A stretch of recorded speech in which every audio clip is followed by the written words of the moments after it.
Retiring is a huge deal, and you want to get it right. You want to do it well. So in this video, we're going to run through a checklist, the to-dos, the things to take care of before you actually retire. 14 of them. Let's get into it. Number 1, save hard. Yes, I know this one's obvious, but stick with me, because this is the home stretch, and this is exactly when every dollar matters most. And I don't just mean save money, although of course you want to do that. I mean save on the taxes you pay and save yourself from unnecessary expenses during these final working years too. This is the time to be super intentional and firing on all cylinders. The savings you bank in these last few years carry disproportionate weight because they don't have decades left to be eroded. They go straight into funding your retirement. Number 2, smash your debt. Yes, you can carry debt into retirement, but it's not ideal, not at all. I know it isn't possible for everyone, but if it's possible for you, you want to eliminate every bit of debt you can before you retire. And yes, that includes the mortgage. Because debt doesn't just require a bigger income to service, which usually means pulling more out of your investments and draining them faster. It's also an emotional weight you carry through your whole retirement. It's a drag, literally and psychologically. Now, there can be exceptions, like a rental property where the income more than covers the mortgage. But even then, build in big, fat safety margins, because as we've all seen, interest rates don't ask your permission before they move. Number 3, build a war chest. By that I mean a solid chunk of cash that's not invested in anything volatile that you can get your hands on at a moment's notice. Something like a high-interest savings account. This does 2 things. It can save you in times of trouble, so you're never forced to sell investments at the worst possible moment. But just as important, simply knowing you have it does wonders for you psychologically. That safety margin is a massive de-stressor throughout retirement. Build yourself a juicy one before you retire. Number 4, pay for big upcoming expenses up front. If you've got a roof that needs doing, a deck that needs replacing, or a vehicle you know you'll want early in retirement, take care of those before you turn the paychecks off. You don't necessarily have to literally pay before you retire, but make sure the cash is set aside for what you know is coming. There can be exceptions. Maybe you're downsizing right after you retire, and that'll free up a chunk of cash. Or maybe you've got an inheritance coming, though be careful relying on that one. But the principle stands. Handle the known big-ticket items while you still have employment income. Number 5, figure out what you're going to do with your time. This is a bigger deal than people realize. There's a lot of research showing that the transition from working to retirement can hit people hard, mentally, emotionally, even physically. So it's wise to have a genuine game plan for all this newfound free time. Things that give you purpose, enjoyment, physical activity, and human connection. Travel, volunteer, dive into hobbies, start a little business you'd enjoy, pour time into your family. Whatever it is, stay engaged and do not fade away. How well you plan this out will genuinely shape how much joy you get out of this stage of your life. Number 6, nail down your budget. This can be tricky, especially if, like a lot of people, you've never lived by a budget. But either way, you need at least a reasonably good estimate of what you expect to spend. Otherwise, how will you ever know if you have enough? And here's something important.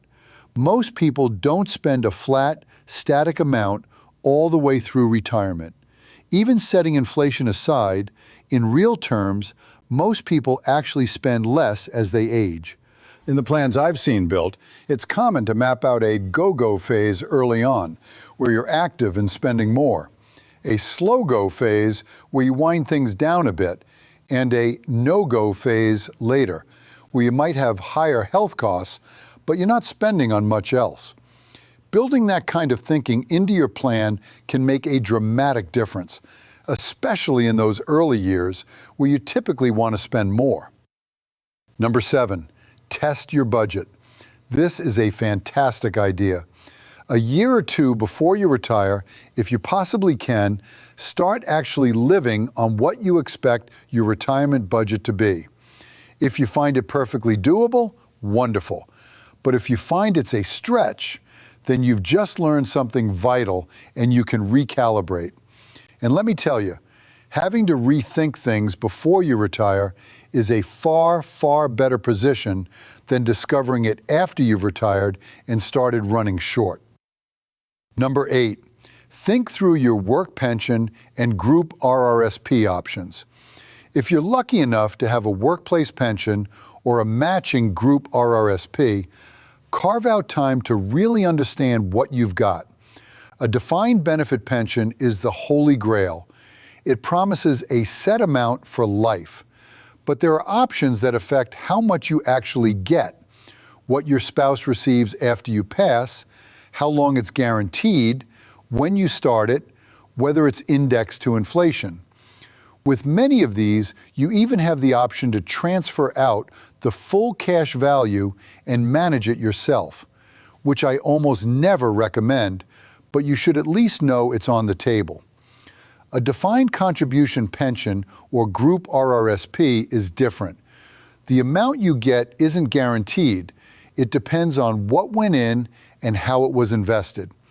These can grow surprisingly large, and when you retire, they'll just sit there in whatever investments you left them in unless you do something about it.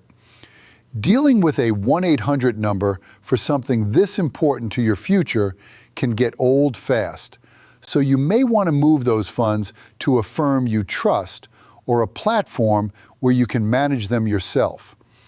And one technical note, once you leave the employer, a defined contribution pension rolls into a locked-in account, similar to an RRSP, but with extra rules on when and how you can access it. Depending on your province, you may actually be able to unlock some or even all of it. Many provinces allow a one-time partial unlock once you hit 55, plus small balance and hardship provisions. So again, know what you have and know your options. Number 9, know your public pension plans. In Canada, that's CPP and OAS. With both, you have choices about when to start, and what you choose permanently affects how much you get for the rest of your life. But it's not only about the dollar amount. It interacts with your other accounts and income sources. So you want to think the timing of your CPP and OAS through very carefully. I've done full deep dives on both, so I won't repeat all of it here, but the key point is don't just flip them on by default. And you can pull your estimated amounts anytime from your My Service Canada account. Number 10, figure out how much money you'll actually need. Once you've got your budget, you need to know whether your cash and investments can actually fund it. Tally up all your reliable income sources: workplace pension, CPP, OAS, rental income, and so on. Then find the gap between those sources and what you actually want to spend each month. That gap is what you'll need to draw from your investments. So if you need $6,000 a month and your pensions cover $4,000, you know you're pulling $2,000 from your portfolio to top up. Then factor in inflation and make sure you've got enough to make it all the way through.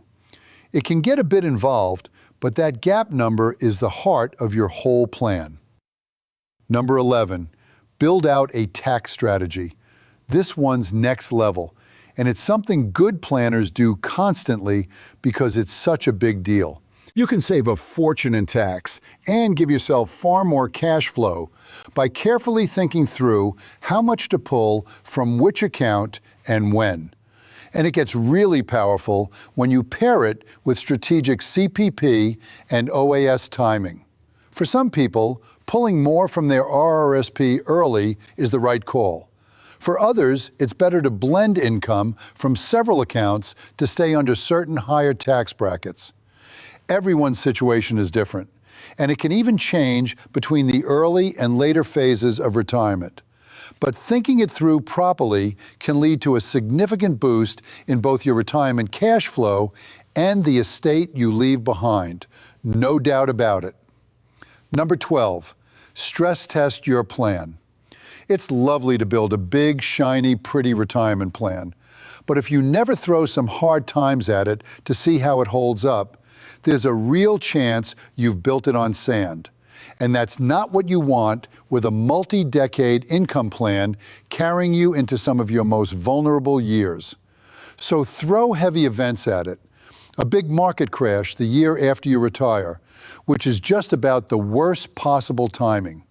Poor investment returns for the rest of your life. Higher inflation, not even crazy high, just 4%.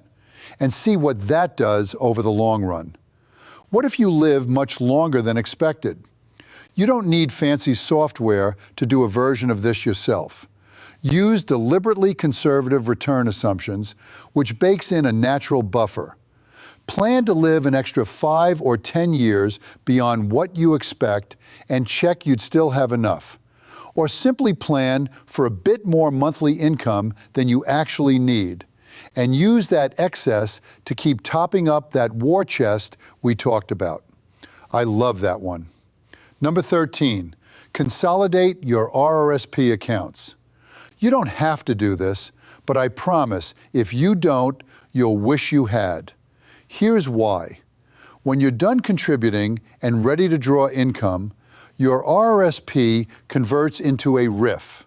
And for every RIF account you have, you'll need separate investment instructions, separate withdrawal instructions, separate withholding tax tracking to figure out if you're over or underpaying, and a separate tax slip. So if you've got a handful of RRSPs scattered around, save yourself the headache. Roll them into one or two at the most before you convert. Keep it simple. Number 14, find out if you can keep your health insurance. If you've got a health benefits package through work, look carefully into your options for keeping it after you retire. You may decide you don't want it or that it's not worth the cost. But if you can keep it, it's very often the most cost-effective coverage you'll ever find. Far cheaper than trying to buy a new plan as a retiree. As with everything else on this list, the goal is simply to know your options in advance. And that, folks, is a wrap. 14 smart things to take care of before you retire. None of them are complicated on their own, but together, getting these sorted ahead of time is the difference between sliding into retirement with confidence and scrambling once the paychecks have already stopped. If you found this helpful, please like and subscribe. There's plenty more Canadian retirement content where this came from. I'll see you in the next one.